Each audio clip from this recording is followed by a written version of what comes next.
Hello storytellers, welcome to Bound by Words. My name is Maddie. I am a freelance editor and a fantasy writer, and today we are talking about 6 things to help you finish writing your first draft of your most recent novel, your new project, whatever you're jumping onto. This is the 4th video in a series on how to start a new work in progress. So if you haven't seen the rest of the videos, I will link them up above and also in the description below, but we are talking about writing a new project and how to start it in the right place, what parts are important, and like the good mindset to create writing consistency. So it's been a great series so far. So if those are things that interest you, make sure you hit the like button and consider subscribing while you're down there. We are going to jump right into 6 things to help you finish your novel. Finish it faster, finish it in general. I think one of the biggest things that happens when people start writing a book is that they don't make it to the end.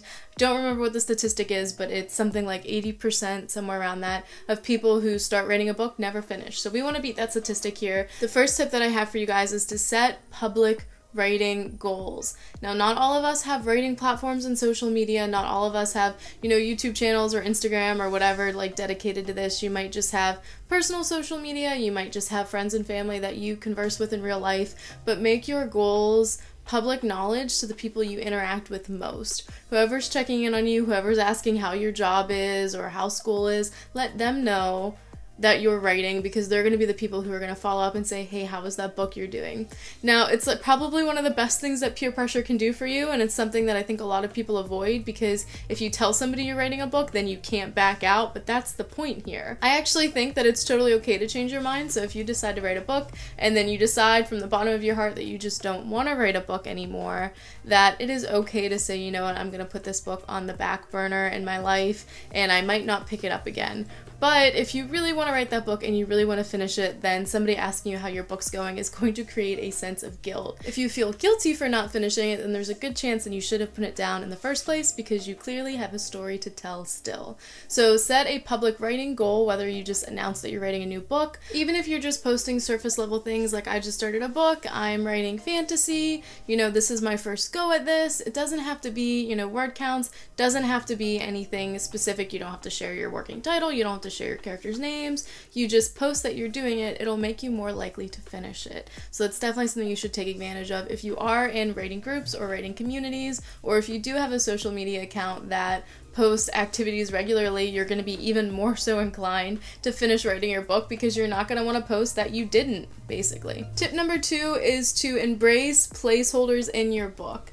It is very common, I think, for us to be writing and we know that we want something to happen first, but we don't have all the details of that fleshed out, but we know what we want to happen after that. We know what we want to happen a little bit down the line, and embrace those moments and write what you have like passionately placed in your minds in that moment. If you are really excited to write the first kiss scene, but that's not going to happen for another 10,000 words or 3 chapters or whatever, go ahead and write that first kiss scene and just mark where you are in your manuscript. And some people use brackets, some people will just highlight or bold. Mark what you are skipping if you know what it is, or sometimes I even just give myself general notes, like I know this, this, and this probably need to happen first, and then just move on.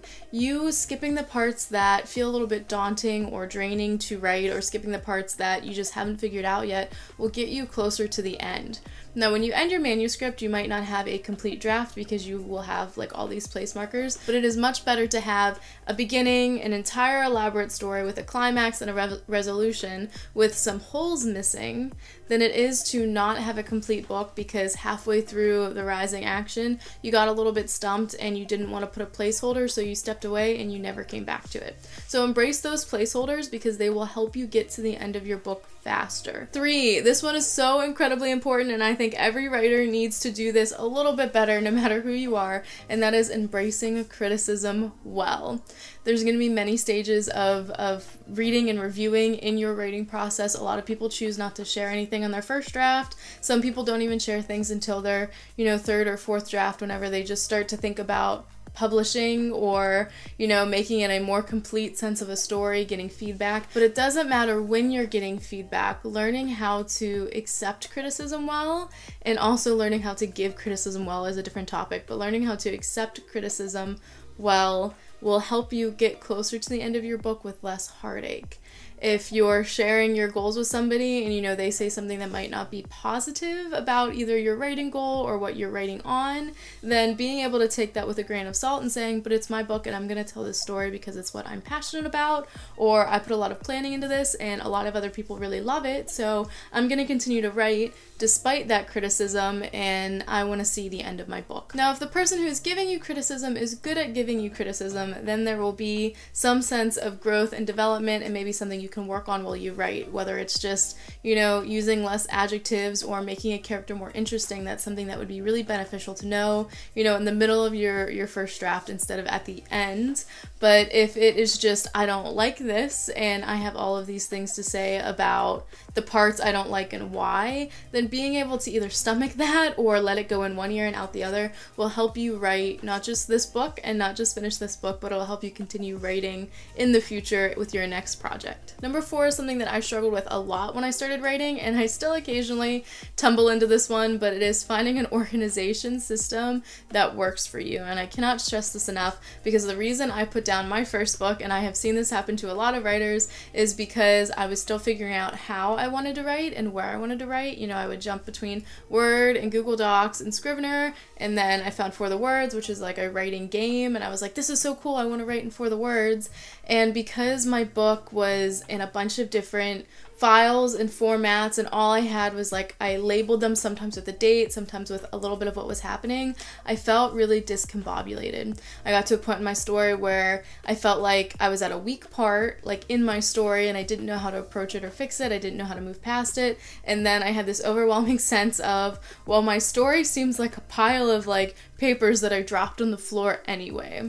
So that like weight really like bear down on me as a writer, where I felt like I didn't have a story completely because everything was so out of place. So you should definitely experiment with, you know, the different ways and types to write and where you like to write, but know from the get-go that you should create an organization system that really works for you, and then you should like keep up with it above all else. So what I started to do was I like to organize my novels in Scrivener, and I do think Scrivener is really cool and I love writing there sometimes, but sometimes I want to write on a blank Word document and sometimes I want to write in For the Words, and that's totally fine. But what I do is when I'm at the end of that document, when I'm at the end of that writing session, whatever it is, I will copy and paste what I have written there into my Scrivener document wherever it goes, so that at least my book is all together, you know, and it has those little index cards if you use Scrivener that you can add your little notes on. So I can say, I wrote this in Word, this is where I think it'll be placed in the story, and then I can let it rest there. So even just collecting everything together made it a lot easier for me to organize.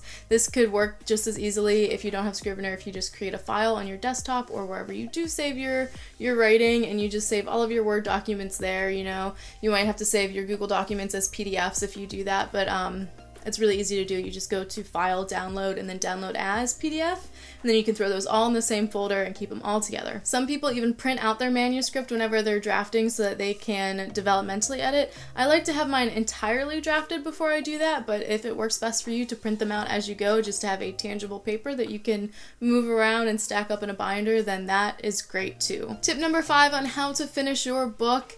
One of my favorite things, writing challenges. We're all familiar with NaNoWriMo. We have a Camp NaNoWriMo coming up pretty soon here in July. We are all familiar with these bigger writing challenges like NaNoWriMo or Camp NaNoWriMo, or we have the Worldwide Write-a-thon soon.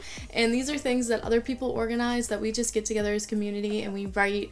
And it's like write in style. We all want to just have fun. We want to share our goals. We want to add words to our manuscripts. But remember, writing challenges, they don't have to be organized by somebody else, and they don't have to follow any schedule on the calendar. So even though we get really excited for Camp NaNoWriMo in July, and we're going to be really excited for NaNoWriMo in November for the rest of this year, that shouldn't stop you from creating your own writing challenge, or even getting a group of friends together to do a writing challenge together. I think Sarah Mae Sutton, not too long ago, but it wasn't super recent, did a write a novel in 14 days. It was just a challenge she set for herself. She just sat down and decided, I want to draft this book, this is how long I want to do it, and I'm going to challenge myself to complete complete it. I think that's super awesome, and if you have any friends that write, and if you don't as a writer, you should definitely get some. I'm sure if you said, hey, I want to have a small writing challenge where over the course of, a day or a weekend or a week, I want to try to accomplish this task, I'm sure that there are many people who would jump on that train with you, because the community part of it is what makes it fun. And that sort of also goes with the public goals. I think that's one of the reasons why we get so much writing done in July and November, because we state what our goals are up front, and we're like, this is what I want to do and this is how I want to do it, and then we're just sharing our progress along the way. But you don't have to wait for an event that somebody else is organizing to create a writing challenge of your own. Tip number 6, and it is definitely not the last thing I have to say on this topic, but tip number 6 is to give your work a working title. If you are fancy with Canva or Photoshop, create a general cover for what you think your project will look like. But a working title is what's most important, because as you talk about your project, as you think about it, as you do the planning and the organizing, you want to think about it as a book already. You're working on a book, and whenever you look at it, you say, okay, here's my working title. I have 20,000 words. That's halfway there, or a quarter of the way of where I want to be for my book, depending on how long you're shooting for. But having that working title will make it a more tangible, finite project in your head. Saying something along the lines of, I'm writing YA fantasy, I just started, is a lot less weighted and a lot less powerful as saying, I'm working on a book, here's my working title, this is sort of what I'm doing with it so far. We get excited hearing our writing friends and the content creators we watch talk about their projects by name, especially if you have multiple projects going on, so that we can keep track of where they are in the writing process. Like Kate Kavanaugh's Meridian Maps, I am so invested in where she's going with that in her publishing path there, just because I've heard her talk about it by name, that it's in my head. So giving your manuscript a working title will give it a more tangible feeling in your mind, but it will also allow you to talk about it more easily and share your progress more easily, which was tip number 1, which is creating public goals. I also think it goes pretty far to setting a tone or a mood around your project, because those titles, as much as we say, don't judge a book by its cover, the covers and the titles I think are two of the things that impact a reader's choice to read a book the most. I definitely think it sets a whole aura around the book already before you even start reading. So those are 6 main tips, but I have 2 things that I think are also indispensable for finishing your book. The first is writing routine and consistency, which is what we talked about in the last video. So if you haven't seen that, it'll be linked up above, but the playlist will also be linked down below. But creating writing consistency when it comes to routine and quality will help you get to the end of your book, because creating a writing habit will make it so that eventually it'll feel weird not to write. Remember to focus on the progress and not the perfection. So it's more about, do I show up and can I complete the task, and am I creating better habits for myself than I used to have? It's not necessarily writing all day, every day in the same spot. So make sure you give yourself the leniency to appreciate that progress. Also, an indispensable thing I want to tack on to the end here is to take controlled breaks. One of the biggest things that I think happens with novels, literally when it comes to writers putting down novels and not picking them up again, is when somebody says, I need to step away from my manuscript for a little while, whether they are busy or stressed, whether they're burned out or have writer's block, or they just need a little bit of a break. Stepping away from your manuscript and then not coming back to it. If you say, I just need some time away from writing, then a week goes by and 2 weeks go by, and before you know it, 3 months has gone by and you realized you didn't pick your manuscript back up again.